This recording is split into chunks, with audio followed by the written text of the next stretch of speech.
سلام آقا.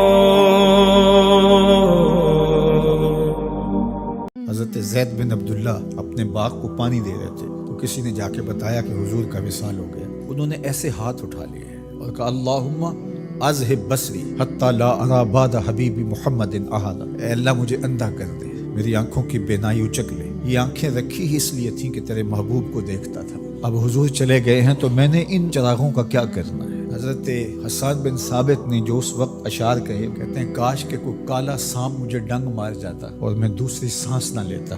اور حضرت سیدہ فاطمہ کے جو قلب اطہر کی کیفیت تھی، سبت علیہ مصائب لو انہا سبت علی الایام سرنا لیالیا، میرے اوپر جو مصیبتیں ٹوٹ پڑی ہیں وہ اگر دنوں پہ ٹوٹ پڑتی تو وہ کالی راتیں بن جاتی. حضرت عمر رضی اللہ تعالی عنہ تلوار نکال کے کھڑے ہو گئے اور کہا کہ جس نے کہا نا حضور کا انتقال ہو گیا میں اس کی گردن اڑا دوں گا. تھوڑی دیر بعد حضور پرانی حالت کی طرف پلٹ آئیں گے. اب یہ کیفیت کتنی حساس تھی. ادھر منافقین نے چال چلنا شروع کر دی.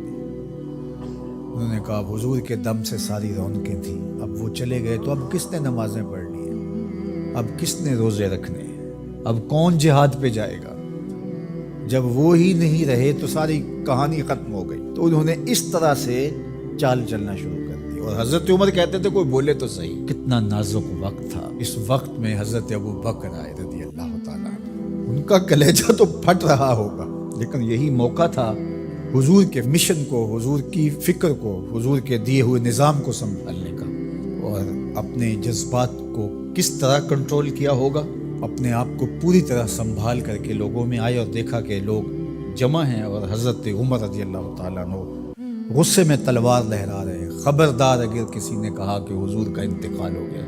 تو آپ ایک اونچی جگہ پہ کھڑے ہوئے، لوگوں کو متوجہ کیا. حضرت صدیق اکبر رضی اللہ تعالیٰ عنہ کا اس وقت کا جو خطبہ ہے، اس نے اس وقت اسلام کو سنبھالا جب منافق بڑی باریک چال چل رہے تھے. اب حضرت ابو بکر آئے اور کھڑے ہوئے، کہا لوگو مجھے بتاؤ تم اللہ کی عبادت کرتے تھے یا رسول اللہ کی عبادت کرتے تھے. تو لوگوں نے کہا اللہ کی عبادت کرتے تھے.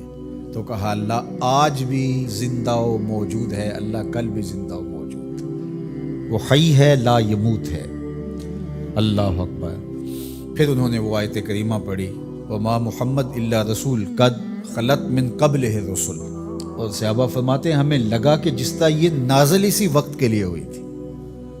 اور پھر لوگ سنبھلے اور پھر حضرت سیدنا صدیق اکبر رضی اللہ تعالی عنہ نے اس مشکل وقت دین کو سنبھالا اور پھر حضور علیہ الصلوۃ والسلام کے مشن کے لیے کھڑے ہوئے. لشکر اسامہ بن زید بن حارثہ رضی اللہ تعالیٰ عنہ کو روانہ کیا جا چکا تھا. حضور نے خود روانہ کیا تھا. ابھی جرف کے مقام پر ہی یہ لشکر پہنچا تھا. مدینہ المنورہ سے تھوڑا باہر نکلا تھا کہ حضور کی وصال کی خبر آئی تو یہ واپس آ گئے.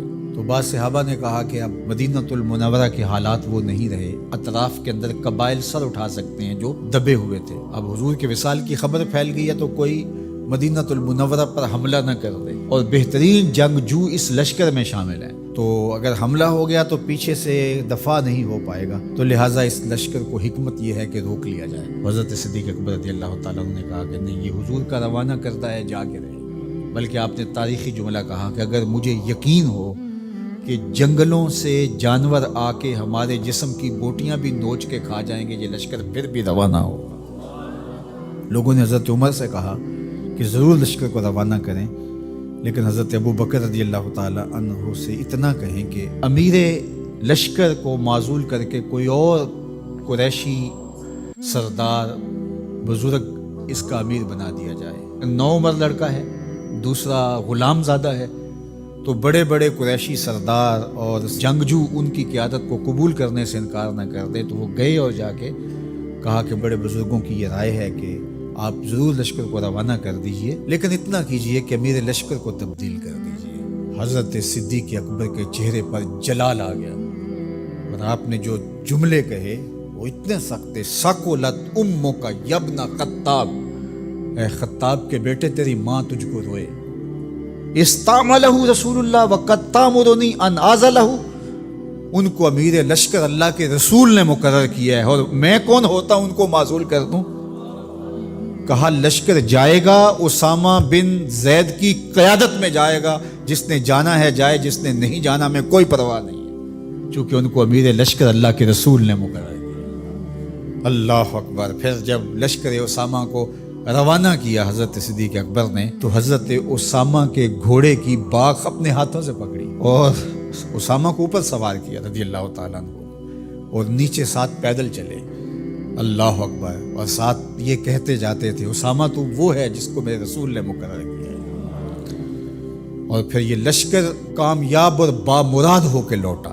تو یہ سیدنا صدیق اکبر رضی اللہ تعالیٰ عنہ کا حضور علیہ السلام کے فیصلوں کو من و عن قبول کرنے کا جذبہ تھا. جس انداز سے انہوں نے حضور علیہ السلام کی فکر پہ پہرا دیا، حضور کی تعلیمات کو اجاگر کیا اور حضور کے فرمان کو حرف آخر سمجھا، اور اس کے بعد انہوں نے اپنی رائے کو وہاں فنا کر دیا. صلح حدیبیہ کا موقع آیا تو 1400 اصحاب تھے. قریش نے کہا ہم عمرہ نہیں کرنے دیں گے، تو وہاں سے ایک معاہدے کے ذریعے واپس آنا ہوا. تو حضرت عمر نے کہا ابو بکر ہم دب کے صلح کیوں کریں، صلح کی شرائط تو برابر کی ہونی چاہیے. تو حضرت ابو بکر صدیق کا صرف ایک لفظ دیکھیے، انہوں نے کہا عمر کیا یہ صلح نامہ حضور نے قبول کیا ہے؟ کہا کیا ہے. کہا ہوا رسول اللہ، کہا وہ اللہ کے رسول ہے. اللہ اکبر. کثرت صوم و صلات کی وجہ سے افضل نہیں ہے، بلکہ حضور کے لیے اطاعت و انقیاد، فرما برداری، اور حضور علیہ السلام کے لیے بس اپنے آپ کو قربان کر دینے کا وہ جذبہ، وہ آپ یہاں دیکھتے ہیں تو بدرجہ کمال آپ کو نظر آتا ہے.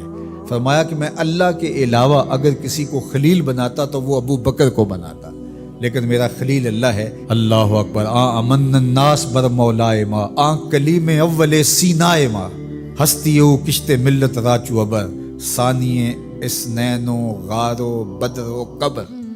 دیکھیے کہاں کہاں حضور کی قربت. یہ شک ہووی تے چل مدینے، جے شک ہووی تے آ تک لے جوڑ مزاراں دا بن یار نبی دے.